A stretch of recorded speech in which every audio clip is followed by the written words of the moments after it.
I think that the Mavericks will go with Hardaway because obviously they are just enamored with the three-point component, which DeMar DeRozan does not have whatsoever.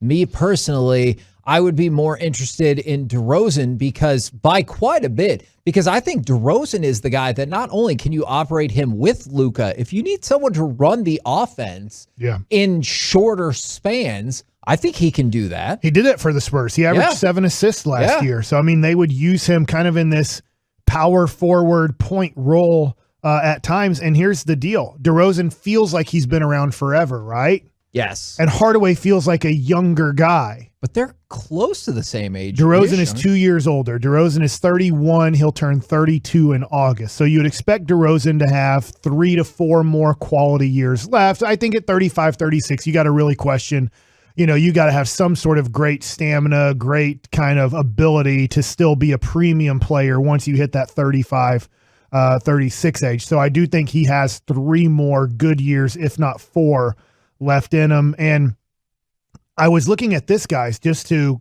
give you my opinion. I like DeRozan more. That being said, I think we would be in a little bit of a tough situation if DeRozan and Dorian Finney-Smith are your main wings, because I don't trust Dorian Finney-Smith. Look, the LA Clippers are like, we'll let you shoot as many threes as you want. They were not afraid of Dorian Finney-Smith making threes to beat them. And Dorian Finney-Smith did a good job at times making his three, but he is not a guy. If you leave wide open, he's a 40% three-point shooter. Right. If you cover him, he's probably a 33% three-point shooter. So just, Tim Hardaway Jr.'s when he shoots 39%, that's a real 39%. What I mean by that is he can take contested threes and still make them at 39%. But DeMar DeRozan, the way that at times the Clippers killed us, and I get the final game, they killed us at threes, right? Yes. They made all their threes. They were killing us, and we got blown out finally because they were making their outside shot. Plus, what were they doing? Posting up, contested drives. Well, that's what DeMar DeRozan does. So don't tell me, and you know what? Luka's game, a lot of his game now is kind of posting up in contested drives. So don't tell me it doesn't work. That would mean that, Luka doesn't work that great either because a lot of his shots now are mid-range and contested drives. So DeMar DeRozan is ranked 3rd overall. If you go to a list that G-Bag Nation did the other day, and I was listening, they did a great article on the free agents, and DeMar DeRozan is considered the 3rd best free agent in this market. Well, where is Tim Hardaway Jr. ranked? In their rankings, and everybody has different ones, but in their rankings, Tim Hardaway Jr. is 15th or 16th. Wow. So there's a major difference there. They feel like from DeMar DeRozan to Tim Hardaway Jr., there's a good 12 players in between before you get to Tim Hardaway Jr. I don't think the Mavericks see it that way, but the rest of the people who do this that aren't Maverick fans or Spurs fans, they see a major difference between DeRozan and Hardaway Jr. in this marketplace. A couple of things here. A lot of people are voting for DeRozan from the 817, Tim Hardaway Jr., because he wants to be here. And from the 425, this is interesting. I'd go with whoever Luka wants. Everything I do would be what Luka wants. That can get you into trouble with that's that, your GM though. now? You know what? Yeah. I mean, LeBron James. he's already the coach. Let Donnie Nelson tell him. That's kind of true. And you know what? Maybe that's just the way it's going to be. Maybe Bill Duffy and Luka run this thing now. I don't know. But I would say LeBron James and Rich Paul ran a lot of Cleveland.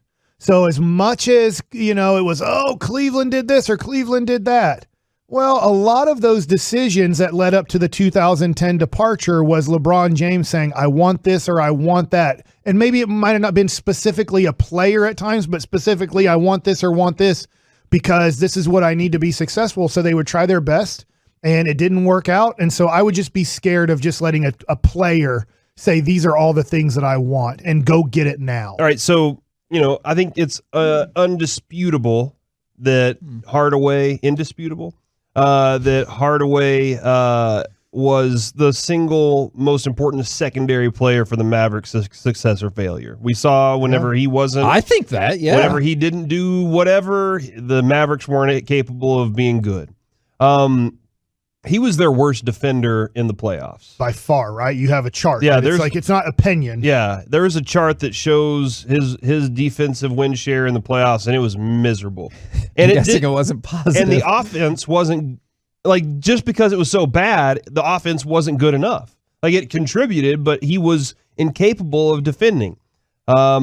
Whenever you look at defensive win share for Tim Hardaway for the last 2 years, 1.1 and 1.2. When you look for DeMar DeRozan, it's 1.3 and 1.5. Their defensive per minutes is negative 0.8 and negative 1.5 for Tim Hardaway. So he's a slightly better defender. DeRozan. Than Tim Hardaway Jr. is. Talking to the Spurs guys that I get to talk to at Bally Sports Southwest, it's all covered in the same building. That's the one thing about DeRozan. They're like, he doesn't shoot the three, which isn't modern day basketball. 25% from three. And there's not a lot of them either. I think he shoots like maybe one a game. Yeah, I don't even know if it's one a game, honestly. But they're like, his defense is below average. But this is the tough thing. Tim Hardaway Jr. doesn't have the advantage there. Yeah. That's like if you're looking for, we want 3-point shooting and we want a guy who plays defense. Well, Tim Hardaway doesn't fit that mold. He doesn't play defense. Right. So I guess it's the mindset of, that was it Donnie last year we were discussing this with, and he was like, look, Tim Hardaway is a running buddy and he and Luka can run this show together. And that's what he's hoping for. I think there's a hopeful idea there for it, but I think that to have somebody else that can, Mike said it a lot, dribble and pass and do some other things. How sad is that, when you watch Utah? I don't know if you guys watched Utah last night, and I get, Donovan Mitchell had an unbelievably great game. The ball moved around. Everybody could pass a basketball. Most people could dribble a basketball on their team. I get Rudy Gobert can't. Rudy can't dribble and pass.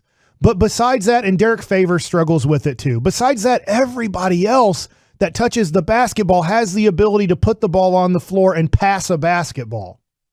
Yeah, and Kevin, just look at the assists for Tim Hardaway versus the assists for DeRozan. What is Tim Hardaway? I can't imagine. Well, and Luka's ball dominant. So, Tim's asked to shoot, right? Yes. Career, 1.8 assists per game. Oh. Yeah, so it just goes to show it's not Luka. Okay, but in his passing ability. And I do want to point that out is we've had that conversation for as much as I think it's that he gave the opportunity for his other players to run the offense and see that it just doesn't go well. I know a lot of people think that the ball revolves around Luka too much. I remain steadfast that is out of necessity, not because of his inability to do other things. Reggie, I'd love for you to jump in here. I'll throw this to you. This is my opinion.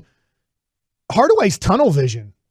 When he catches the ball, he's either shooting it or taking a few dribbles and shooting it, unless it's just not there. He's not ever looking to pass the basketball because he's not good at it at all. He's like a tunnel vision. People say, guys like that are black holes, and that when they get the ball, it's going up. And for the most part, that's Tim Hardaway Jr. And I'm not knocking him. Reggie is a good player, but he can't pass and doesn't ever look to pass. Yeah, I think the instances where you see him move pass the ball is like when you see the rotation start on the one wing and it kind of swings around the horn, and you're finding the open man making that extra pass. Outside of that, when we're talking about maybe driving and kicking in, you can absolutely see it as you're watching where he decides, once I've gotten this ball, I'm going to put this up in some way, form, or fashion, whether it's a pull-up shot or whether it's a set shot or whether it's, a drive and I'm going to get to the basket. It seems very evident, maybe more than anybody else on this team, when he gets the ball, when the decision has